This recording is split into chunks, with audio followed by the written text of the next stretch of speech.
अस्सलाम वालेकुम, कैसे हैं आप सब लोग। आदिल अजीज़ खानज़ादा आपके अपने चैनल ताज़ा वेदर अपडेट की स्क्रीन से एक और व्लॉग के साथ 3 अप्रैल 2024 का दिन कैसा रहेगा कराची के लिए, दीगर शहरों के लिए। मौसम के एतबार से मैंने आपको बताया था कि अप्रैल का महीना शुरू होगा तो सिंध के साहिली इलाके बाशमुल कराची कुदरत मेहरबान होगी और ऐसा ही हो रहा है कि अल्लाह ताला की नेमत जिसको हम सी ब्रीज़ कहते हैं वो कराची पर मेहरबान है। सी ब्रीज़ के बायस कुछ इलाकों में क्लाउड्स यानी कि सी क्लाउड्स भी हमें देखने को मिले, उससे मौसम काफ़ी हद तक कराची का बेटर हो गया है। आपके इलाके में गुज़िश्ता 24 घंटे में मौसम में क्या तब्दीलियाँ आपको महसूस हुई हैं, आपने कमेंट करके अभी के अभी ये बात बतानी है। आज का व्लॉग आपने स्किप बिल्कुल नहीं करना, क्योंकि आज के व्लॉग के अंदर आप जानेंगे जो कपड़े आपने ईद के लिए बनवाए हैं क्या मौसम इजाज़त देगा उनको पहनने के लिए, क्या ईद उल फितर के ऊपर यानी कि जो पहले 3 दिन होंगे बारिश का कोई इम्कान है। नया मगरबी सिलसिला जो पाकिस्तान में आता दिखाई दे रहा है उसकी जो प्रोजेक्शन है वो अब क्या बताती है। कराची समेत सिंध और बलूचिस्तान के मुख्तलिफ इलाकों में क्या बारिशों के अब इम्कान बढ़ रहे हैं, ये सब कुछ साथ ही मैं आपको बताऊंगा कि रमज़ान के जो आखिर के 2 या 3 रोज़े होंगे उन दिनों में कराची समेत स्पेशली सिंध के दीगर इलाकों में मौसम के हवाले से एक बहुत क्रिटिकल अपडेट मेरे पास मौजूद है और ईद के हवाले से भी क्रिटिकल अपडेट है। सब कुछ आप जानेंगे आज के ब्लॉग के अंदर, इसलिए आपने ज़रा सा भी स्किप नहीं करना। चैनल पर पहली बार आए हैं तो सब्सक्राइब करके बेल आइकन आपने प्रेस कर देना ताकि आपको लेटेस्ट अपडेट्स इस तरह के ब्लॉग्स और लाइव सेशंस मिलते रहें। शुरू करते हैं। और अगर आप आदिल अजीज़ खानज़ादा यानी कि मेरे बारे में जानना चाहते हैं कि बचपन में मैं क्या करता था, किस तरह से मैंने अपने कैरियर को स्टार्ट किया और ये यूट्यूब की तरफ आने का फ़ैसला कैसे किया, मैं इससे पहले क्या काम करता था और वो काम छोड़कर मैंने ये काम कैसे शुरू किया, ये जो जर्नी था ये क्या था सारा का सारा। और पाकिस्तान में तालीम के मामले के ऊपर बड़ी एक ज़बरदस्त गुफ्तगू हुई है एक पॉडकास्ट के अंदर जिसमें मुझे इनवाइट किया गया था। उस पॉडकास्ट का लिंक मैं कमेंट सेक्शन में भी और इस वीडियो की डिस्क्रिप्शन में दूंगा, देखना ना भूलिएगा और उस चैनल को सब्सक्राइब भी कर दीजिएगा। शुरू करते हैं जी। 4 हिस्से हैं आज के व्लॉग के। अब ये 4 हिस्से क्या हैं, पहला तो ये कि करंट मौसम की जो सिचुएशन है इस वक्त वो क्या है और आइंदा आने वाले 24 से 36 घंटे जो हैं वो कैसे रहने वाले हैं। उसके बाद बात करेंगे रमज़ान के लास्ट डेज के हवाले से, यानी कि जो 2 या 3 रोज़े रह जाएंगे उन दिनों में सिंध के लिए जो क्रिटिकल अपडेट है इंक्लूडेड कराची, वो आपके साथ मैं शेयर करने वाला हूँ। ईद उल फितर के पहले, दूसरे और तीसरे दिन में क्या होने जा रहा है, बारिश के इम्कानात हैं या फिर नहीं, मौसम कैसा रहेगा, ये अपडेट आपके साथ शेयर करूंगा। लास्ट में बात करेंगे उस मगरबी सिलसिले की जिसका जिक्र मैं गुज़िश्ता 2-3 दिन से लाइव वीडियोस में भी और व्लॉग्स के अंदर करता आ रहा हूं कि उसके अब कुछ हद तक हमारे पास नए प्रोजेक्शंस के मॉडल्स आ चुके हैं। जो यूरोपियन मॉडल है या जीएफएस है वो क्या बता रहा है, क्या कराची समेत सिंध के लिए कुछ सिचुएशन बारिश के एतबार से साजगार नज़र आ रही है। और साथ ही साथ आखिर में ये भी जिक्र करेंगे कि ये जो अप्रैल का महीना है इससे लेकर जून तक कितना मौसम क्रिटिकल है। इंडियन मेट डिपार्टमेंट की जानिब से एक बहुत इंपॉर्टेंट प्रिडिक्शन की गई है, वो भी आपके साथ में शेयर करूंगा।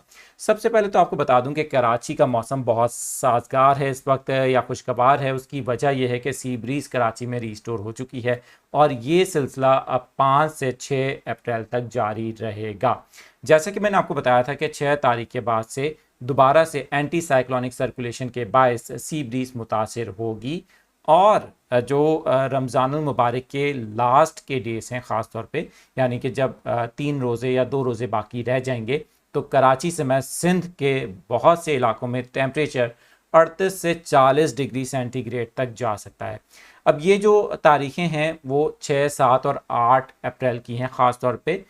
तो इसके लिए आपको ज़रा एहतियात करनी है क्योंकि ज़ाहिर है कि बीमारियां भी फैल रही हैं रमज़ान मुबारक में। कराची समेत सिंध में वैसे भी बहुत सी बीमारियां फैली हैं, अस्पताल भरे हुए हैं, तो आपने ये गर्मी के मौसम में एहतियात करनी है। 3 दिन जो होंगे ये काफ़ी ज़्यादा मुश्किल के हो सकते हैं।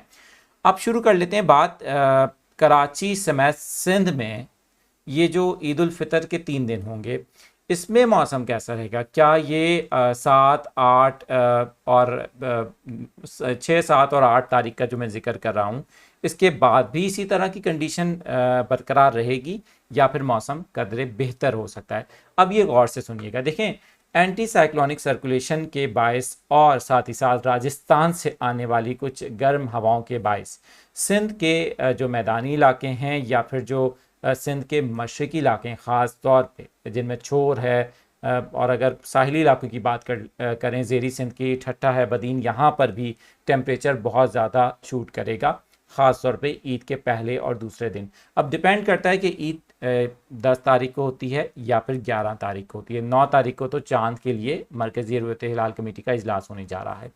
अब अगर 10 तारीख को ईद उल फितर होती है पाकिस्तान में, तो इस दिन, पहले दिन यानी ईद के, कराची समेत सिंध में मौसम काफ़ी हद तक गर्म रह सकता है। दर्जे हरारत 36 से 37 या कुछ इलाकों में 38 डिग्री सेंटीग्रेड तक भी रिकॉर्ड किया जा सकता है।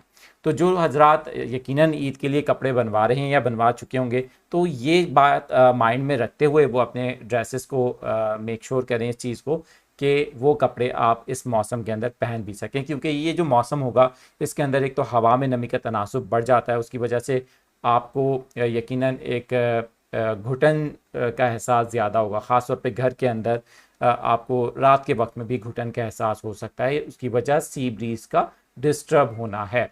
तो ये जो 3 दिन होंगे मौसम ऐसा रहेगा। अब बात कर लेते हैं कि ये जो बारिशों से मुतालिक बात की जा रही थी कि कुछ चांसेस लग रहे हैं कि और मगरबी सिलसिला आ रहा है, उसके अब क्या इम्कानात हैं। जो प्रोजेक्शन मेरे सामने इस वक्त मौजूद है वो ये बताती है कि 11 अप्रैल से एक मगरबी सिलसिला पाकिस्तान में दाखिल हो रहा है, और अभी तक की प्रोजेक्शन के मुताबिक ये मगरबी सिलसिला बलूचिस्तान के कुछ इलाकों को मुतासिर करेगा, और साथ ही इसका एक हिस्सा KPK और मुल्क के जो अपर एरियाज हैं वहाँ जाएगा। लेकिन ये बात गौर से सुनिएगा कि इस मगरबी सिलसिले के बायस कराची समेत सिंध के जो बहुत से इलाके हैं वो एजेस के ऊपर रह सकते हैं और वहाँ पर लोकल डेवलपमेंट हो सकती है।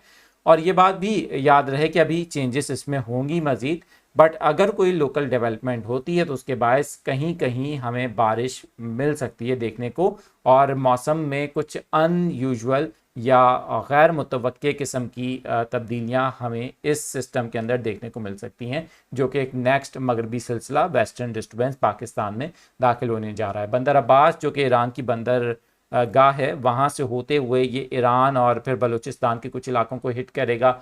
दैन फिर ये ज़्यादा इसके चांसेस ये हैं कि फिर ये एंटी साइक्लोनिक सर्कुलेशन अगर इसी तरह रहती है तो फिर जाहिर है कि ये सिंध के साहली इलाकों पर उस तरह से असरअंदाज नहीं हो सकेगा, बलूचिस्तान को भी कुछ हद तक कवर करेगा, दैन ये कट ऑफ करके ये अपर एरियाज़ की तरफ मूव कर जाएगा।